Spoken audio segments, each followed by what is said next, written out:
Good morning, everyone. Today we're doing the mechanical work on my $1,800 2008 Chevrolet.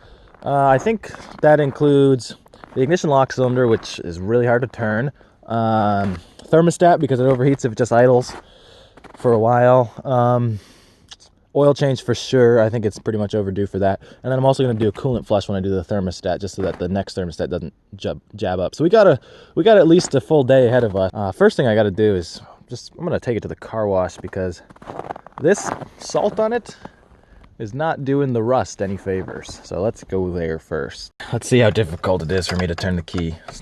Oh God. I was hoping if I was gentle it would go.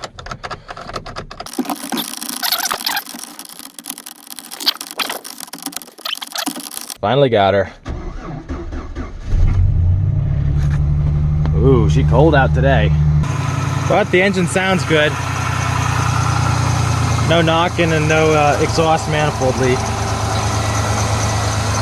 I've been letting it warm up for about 5 minutes. Trans temp's still only 10 degrees. Oh, there it goes to 12. But yeah, so some people might say, hey, that's not a good temperature to do a car wash. And to that, I say, shut up. I'm doing it anyway.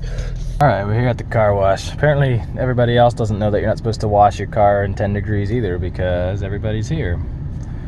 Well, I ended up washing it really quick since I knew it wouldn't do much since it's so cold out. And as you can see, she immediately just crystallized, so it doesn't look great. But at least we got the salt off of her. There it is. That is gonna need a lot of paint. For sure. Yeah, she's getting a bit rough for sure.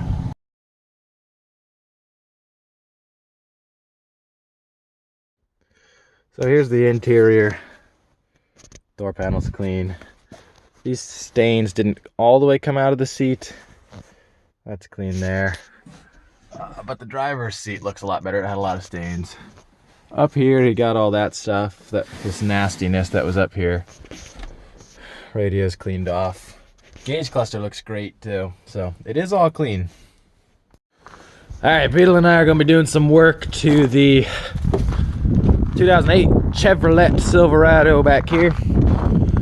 I'm gonna do most of the work in the warehouse because it's only 5 degrees outside today, which is kind of cold, but I am going to do this ignition lock cylinder at my house because that's not too hard. It'll only take a second. And it's really annoying to try to turn the key on and off because it takes me about 3 minutes each time. So let's do that. God damn. All right. Take off this here battery cable. All right, so gotta pull this out. Take the steering column off. Probably gotta take this off too to access that. Anyway, let me do that real quick. Yank that out of there. Beetle is being very helpful. She's standing guard of my tools. Thank you, Beetle. Yeah, thank you. So about 10 minutes into it, you're gonna get angry and just break everything off because it's cold and your hands are cold.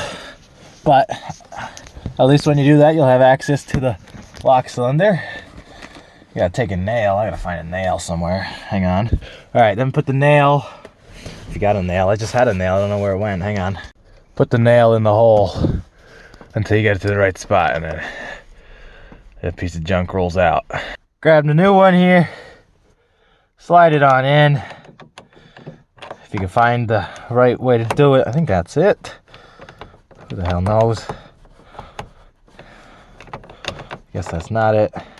It just takes a little bit of finesse, but there we go.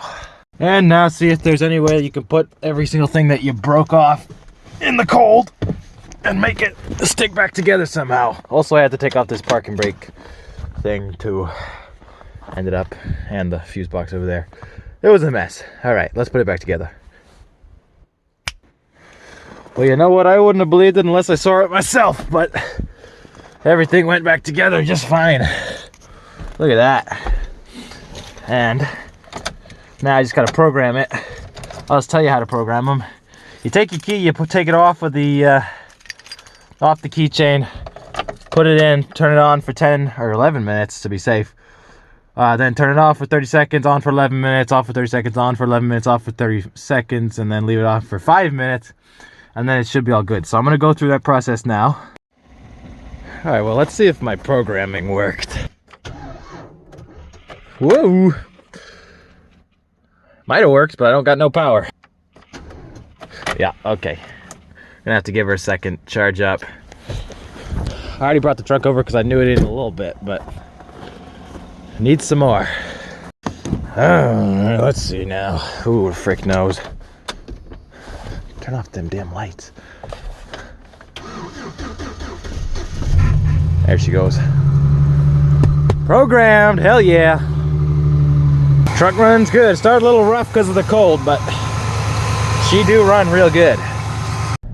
All right, let's go to that warehouse. All right, $1,800 Silverado pulled into the shop. I'm just gonna put the ramps here and pull it up onto that so we can start draining the oil. Okay, quick story time.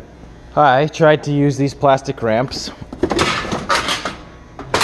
and load my truck on them. I tried that for about 30 minutes, but they just kept sliding backward. So I got tires, I put buckets full of lead, buckets full of paint, buckets full of bolts behind them. Put the ramps and then the buckets behind them to try to go up. They just kept sliding back like this was made of glass, and then eventually the buckets fell over because they slid back too fast. So I broke both of the ramps. You can tell. That's the story. Let's see, where does the drain pin lug at? Right there. Right up there. And then the oil filter. It's up there. There's this little black thing. Don't know who's interested in seeing an oil change, but probably gonna miss here too. I'm gonna pause this so I can use two hands so I don't miss the bucket. All right, well, we're gonna let that drip out for a couple more minutes just to get all that gunky gunk.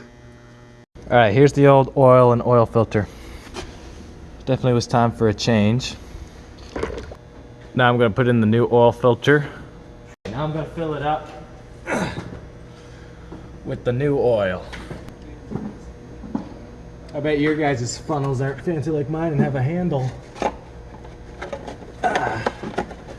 That's right, she's fancy.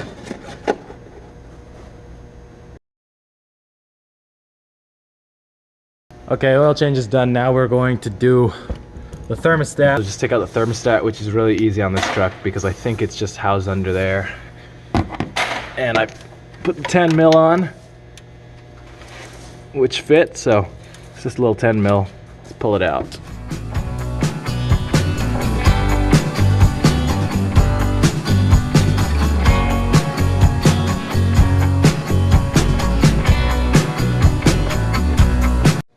Here's the old one out. I'm gonna put the new one in. There's a new one with the gasket. Just put it around like that.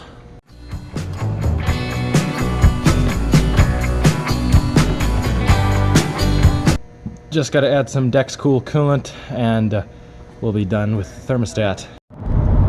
Well, I'm driving to get my lunch break now and it looks like that thermostat is doing good. She's staying right at 210. Nice. All right, so now I'm gonna just try to take off this bumper. Unfortunately, well, you can see why I gotta do it. Rusted to crap pretty much. We gotta take care of a couple things back here. It also needs a new tailgate and this light is being held up by some twine. So the first thing I'm gonna do is just cut out this twine, take off the tailgate so I can get the bumper off a little easier. So, snip, snip. So I'm having a bit of trouble with this bumper here. There's a lot of bolts you gotta take off. But, take a look at them. If you think there's any way in the world that I'm getting these bolts off without breaking something, you're dreaming. So it's these three and then there's one up here too. They're just crusty, crusty, crusty. If I hit them with a hammer, which I got over there, I was hitting the other side with a hammer, look how much rust just fell down. So this bumper is not gonna come off unless I cut something. Look at this frame. It's actually in good shape, as in it's got no holes or nothing in it. It's rusty, but it's actually a pretty solid frame. I was thinking I would cut these bolts off at the heads here, but that's also cutting it a little close to the frame, which I don't want to do. So probably my best option would be to just cut the bumper bracket, the bumper itself, right there. and then weld on the new bumper, and then cut the new bumper to the same way I cut the old bumper, and then weld on from that. So that's probably what I'm gonna end up doing. All right, so we got her up on the lift, which is a forklift, and then a overhead crane as the safety in case the forklift's pistons go down. And I got the grinder. I'm gonna try to grind this bumper off.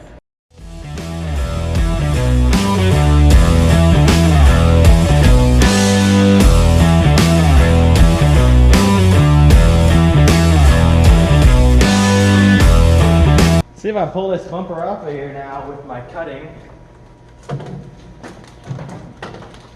Look at that. That's what I'm talking about. So I just cut it there and there. Actually pretty clean cut. Actually with that bumper off, I have enough access to just cut the bolts off, because before I didn't have enough access and I didn't want to stand under the truck with that sketchy lift situation. But now I got so much access, I might just grind that off and I won't need to do any welding.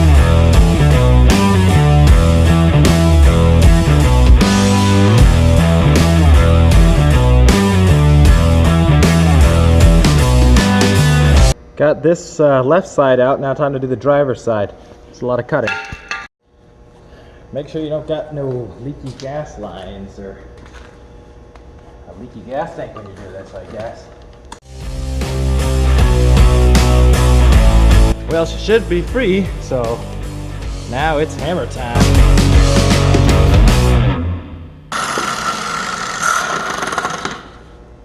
There she is.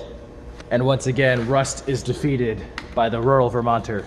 Now, it's just how it should be, so I can just line up the new bumper and it should bolt right up.